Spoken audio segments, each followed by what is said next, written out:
Hello friend. तो आज का हमारा टॉपिक है एथेरोस्क्लेरोसिस। कि एथेरोस्क्लेरोसिस क्या होता है, इसकी पैथोलॉजी क्या है, इसके रिस्क फैक्टर क्या है, ये क्या क्या डिजीज़ कॉज कर रहा है, इन सब के बारे में आज हम बात करेंगे। तो शुरुआत करते हैं। एथेरोस्क्लेरोसिस बेसिकली होता क्या है, यानी एथेरोस्क्लेरोसिस में जो हमारी आर्टरीज़ हैं, ये आर्टरीज़ हार्ड हो जाती हैं। यानी आर्टरीज़ हार्ड हो जाएंगी एंड जो ल्यूमन है इनका वो नैरो हो जाएगा। तो narrowing of lumen, hardening of arteries wall and narrowing of lumen. अब ये जो ल्यूमन को नैरो हो रहा है, ये ल्यूमन नैरो किसके द्वारा? तो ये by the formation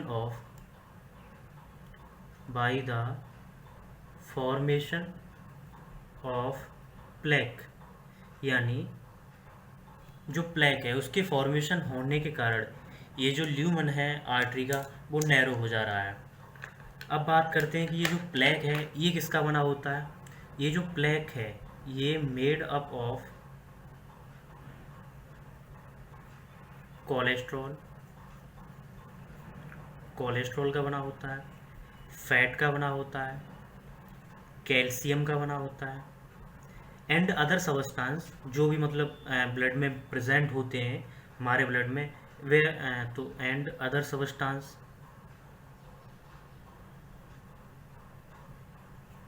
which is present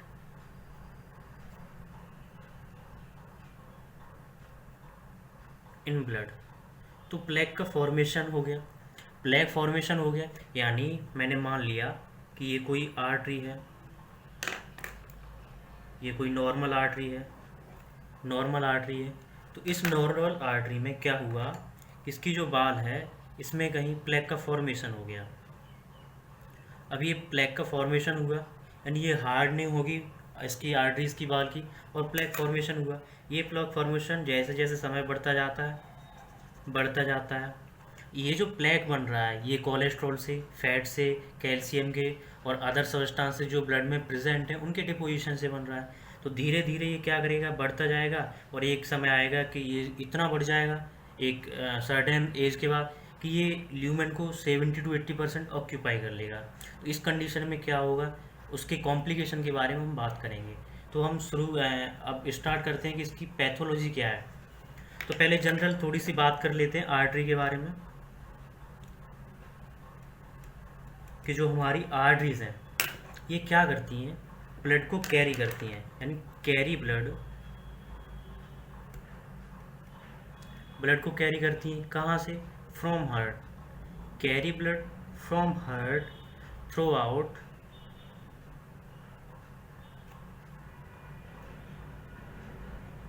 your whole body. यानी इन्होंने क्या किया, ब्लड को कैरी किया हार्ट से और ये उसको डिस्ट्रीब्यूट करती हैं and distribute throughout your whole body. यानी आर्टरीज ब्लड को हार्ट से कैरी करती हैं और उसको हमारी पूरी बॉडी में डिस्ट्रीब्यूट कर देती हैं। और जो आर्टरीज की बाल होती है ये बाल एंडोथीलियम की लाइन से होती है। Walls are lined by endothelium. ये एंडोथीलियम क्या करती है, ये एंडोथीलियम सेल्स जो आर्टरी है ये उसकी शेप एंड साइज को मेंटेन रखती हैं। Shape and size are maintained by it. यानी आर्टरीज की shape and size endothelium cells के माध्यम से उनके द्वारा मेंटेन रखी जाती है। तो ये तो हमारी आर्टरीज के बारे में बेसिक सी बात होगी।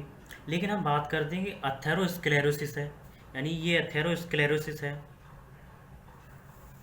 यानी कि ये अथेरोस्क्लेरोसिस है। तो ये अथेरोस्क्लेरोसिस स्टार्ट कैसे होता है, इसकी बिगनिंग कैसे होती है?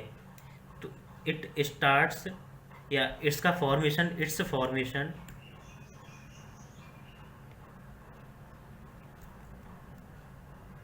स्टार्ट्स या begin with the damage of endothelium cell.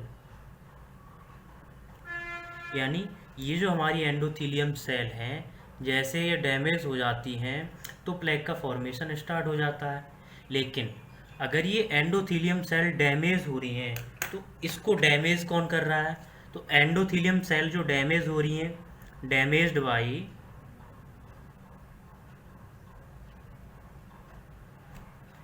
High cholesterol. अगर बॉडी में कोलेस्ट्रॉल बढ़ जाए तो हाई कोलेस्ट्रॉल, या ज़्यादा बीपी हो जाए, ब्लड प्रेशर जो है हाई बीपी हो जाए, या बॉडी में हीमोडायनामिक चेंजेस हो जाएं, हीमोडायनामिक्स चेंजेस यानी स्ट्रेस, या स्मोकिंग हुई, या फिर ओबेसिटी, तो ये सब, या डायबिटीज़, ये सब क्या है? ये एंडोथीलियम सेल्स को डैमेज करते हैं। हाई कोलेस्ट्रॉल हुआ, हाई बीपी हुई, या हीमोडायनामिक स्ट्रेस हुई, या स्मोकिंग, या ओबेसिटी, या डायबिटीज़, इसमें क्या? तो सबसे पहले अब हम इसकी पैथोलॉजी, मैकेनिज्म ऑफ इंजरी कैसे, उसको स्टार्ट करते हैं। तो अब इसकी हम पैथोलॉजी देखते हैं। बेसिक्स की बात की अब हमने, अब हम इसकी पैथोलॉजी देखते हैं। किसकी बेसिक पैथोलॉजी है क्या?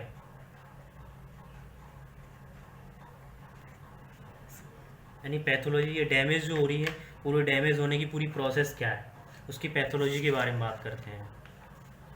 तो देखो, मान लो ये एंडोथीलियम सेल है, ये एंडोथीलियम सेल है हमारी, एंडोथीलियम सेल। ये मेरा ल्यूमन हुआ ऊपर का, ये एंडोथीलियम सेल हुई, ये ल्यूमन हुआ, और ये ट्यूनिका इंटिमा हुई, यानी जो उसकी इनर लेयर होती है, ट्यूनिका इंटिमा हुई। ल्यूमन में कोलेस्ट्रॉल, जो लो डेंसिटी कोलेस्ट्रॉल, ये फ्लो करता रहता है। लेकिन किसी भी कारण से, जैसे मैंने अभी बताया, एंडोथीलियम सेल ये डैमेज हो जाती है। तो एंडोथीलियम सेल, ये एंडोथीलियम सेल हैं, एंडोथीलियम सेल ये डैमेज हो जाएंगी। तो ये जो एंडोथीलियम सेल हैं, ये जैसे डैमेज हो जाती हैं तो ये क्या करती हैं? रास्ता देती हैं, यानी ये डैमेज हुई तो इन पर हमारे अधेसन प्रोटीन मॉलिक्यूल्स अवेलेबल होते हैं। एंडोथीलियम सेल पर ये डैमेज हो गई, हो सकता है हाइपरटेंशन से हुई, डायबिटीज़ से, या स्मोकिंग से, या ओबेसिटी से ये डैमेज हो गई। इन पर क्या है? ये अधेसन प्रोटीन मॉलिक्यूल प्रेजेंट है। ये अधेसन प्रोटीन मॉलिक्यूल्स इस पर प्रेजेंट हैं। तो अधेसन प्रोटीन मॉलिक्यूल्स क्या करते हैं? जो भी ल्यूकोसाइट या डब्ल्यूबीसी जो ल्यूमन में बह रही है, उसे ये अपनी ओर अट्रैक्ट कर लेते हैं। तो ये डब्ल्यूबीसी आ गई इसके पास, ये अट्रैक्ट हुई, ये इससे बाइंड हो जाती है। तो डब्ल्यूबीसी ये बाइंड हो गई। ये डब्ल्यूबीसी बाइंड होने के बाद में क्या करती है? डायापेडेसिस के थ्रू, डायापेडेसिस किसके द्वारा? डायापेडेसिस, डायापेडेसिस, ये डायापेडेसिस के द्वारा ट्यूनिका इंटिमा में आ गई। ट्यूनिका इंटिमा में आई। ट्यूनिका इंटिमा में आने के बाद अगर ये सेल्स, एंडोथीलियम जो सेल है ये तो डैमेज हो ही चुकी हैं, तो ये क्या करता है? जो लो डेंसिटी लिपिड है, ये लो डेंसिटी लिपिड भी ट्यूनिका इंटिमा में आ जाता है। यानी ये यहाँ लो डेंसिटी लिपिड, ये यहाँ डब्ल्यूबीसी। तो ये लो डेंसिटी लिपिड और ये डब्ल्यूबीसी यहाँ आ गए। ये डब्ल्यूबीसी क्या करती है? यहाँ फ्री रेडिकल्स रिलीज करती हैं। ये क्या करेंगी? Release free radicals. ये फ्री रेडिकल्स इसने रिलीज किए। ये फ्री रेडिकल्स एलडीएल के साथ बाइंड होके एलडीएल को ऑक्सीडाइज्ड कर देते हैं। तो यहाँ एलडीएल ऑक्सीडाइज्ड हो गया, यानी एलडीएल रिलीज, जो फ्री रेडिकल्स डब्ल्यूबीसी ने रिलीज़ किए हैं उनके साथ बाइंड हो गए, मैकेनिज्म करके रिएक्शन करके ऑक्सीडाइज्ड हो गया। अब ये ऑक्सीडाइज्ड एलडीएल क्या करता है, यहाँ स्मूथ मसल है,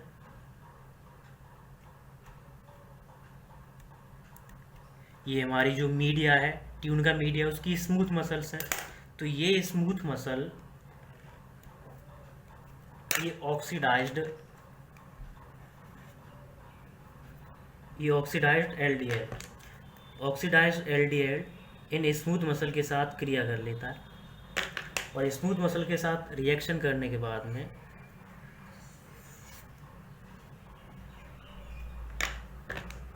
ये फॉर्म सेल का फॉर्मेशन कर देता है। अब ये जो स्ट्रक्चर बनी, ये हमारी फॉर्म सेल है। तो एक चीज़ यहाँ समझ में आई कि फॉर्म सेल का फॉर्मेशन कैसे हो रहा है, यानी ऑक्सीडाइज्ड लिपिड या लो डेंसिटी लिपिड, लाइपोप्रोटीन जिसे हम कह सकते हैं, वो हमारी स्मूथ मसल के साथ रिएक्शन कर रहा है। स्मूथ मसल के साथ रिएक्शन करके वो फॉर्म सेल का फॉर्मेशन कर रहा है। अब फॉर्म सेल का फॉर्मेशन हो गया। अब ये फॉर्म सेल का फॉर्मेशन हो गया। ये फॉर्म सेल क्या करती हैं, जो कैल्शियम है, ये कैल्शियम के साथ रिएक्शन करके, अब मान लो ये एंडोथीलियम सेल है, जैसे ये एंडोथीलियम सेल है, ये एंडोथीलियम सेल है, ये एंडोथीलियम सेल हुई। अब ये endothelium cell form cell calcium के साथ रिएक्शन करती हैं और यहाँ पर प्लेक्यू का फॉर्मेशन करती हैं। तो ये यहाँ प्लेक्यू फॉर्मेशन हुआ। तो ये जो इंटिमा की एंडोथीलियम सेल हैं, ये क्या करती हैं, ल्यूमन की साइड हो जाती हैं, क्योंकि प्लेक्यू फॉर्मेशन हो गया यहाँ पर। तो यहाँ ये प्लेक्यू फॉर्मेशन हो गया। अब कैल्शियम के डिपोजिशन से ये हार्ड होता जाता है, ये हमारा प्लेक बन गया। ये प्लेक बनने के बाद ये हार्ड होता जाता है, कैल्शियम के डिपोजिशन से ये हार्ड होता जाता है। कैल्शियम का डिपोजिशन हुआ, ये हार्ड हो गया। इस प्लेक को हम दूसरा नाम भी देते हैं। इस प्लेक का दूसरा नाम है फाइब्रोफैटी प्लेक, फाइब्रोफैटी प्लेक या एथ्रोमा। तो इसे हम फाइब्रोफैटी प्लेक या एथ्रोमा भी कहते हैं। अब ये एथ्रोमा, फाइब्रोफैटी प्लेक का फॉर्मेशन हो गया, यानी ये जो हमारी आर्टरी थी, इस आर्टरी में इसका फॉर्मेशन हो गया प्लेक का। अब ये धीरे धीरे समय के साथ बढ़ता जाएगा। कुछ कंडीशंस ऐसी होंगी कि जो इसकी एंडोथीलियम है ऊपर, ये एंडोथीलियम रप्चर भी हो सकती है। जैसे कि मैं अगर और अच्छे से एक्सप्लेन करूं,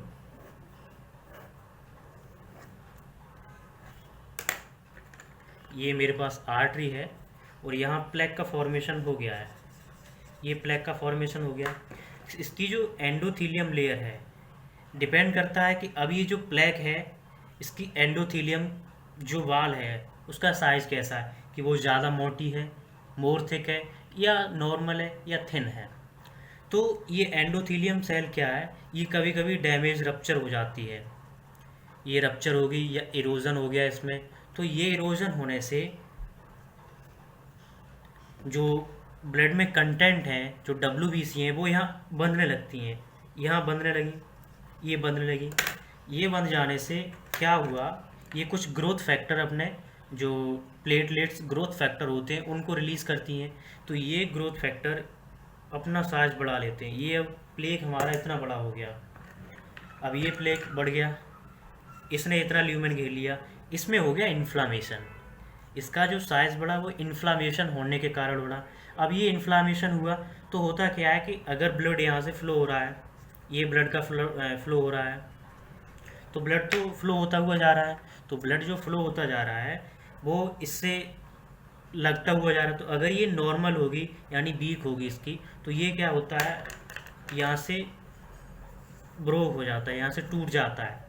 और ये टूट के सर्कुलेटरी सिस्टम में आगे रन करता है। सर्कुलेटरी सिस्टम में रन करेगा, हो सकता है आगे इसकी ये जो ब्रांचेस होंगी,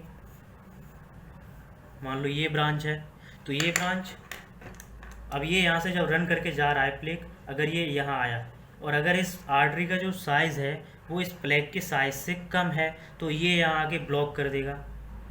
अब इसने इसे ब्लॉक कर दिया, अब ये आर्टरी जो ब्लॉक हो गई, ये आगे चल के कॉन्ट्रा इंडिकेशन शो करेगी अपने।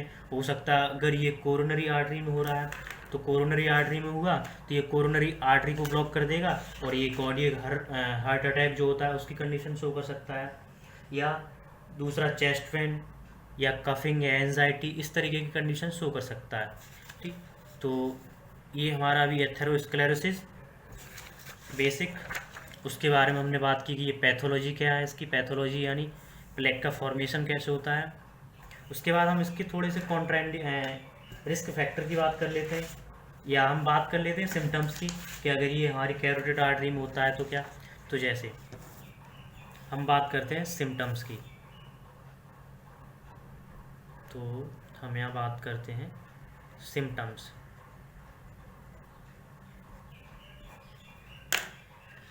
जैसे अगर ये हमारा कैरोटिड आर्टरी में होगा, पहला अगर कैरोटिड आर्टरी में एथेरोस्क्लेरोसिस का फॉर्मेशन हो गया तो क्या होगा। अगर कैरोटिड आर्टरी में एथेरोस्क्लेरोसिस का फॉर्मेशन हो गया तो जो कैरोटिड आर्टरी हमारे फेस को भी सप्लाई करती है ब्लड सप्लाई, तो यानी फेशियल नमनेस,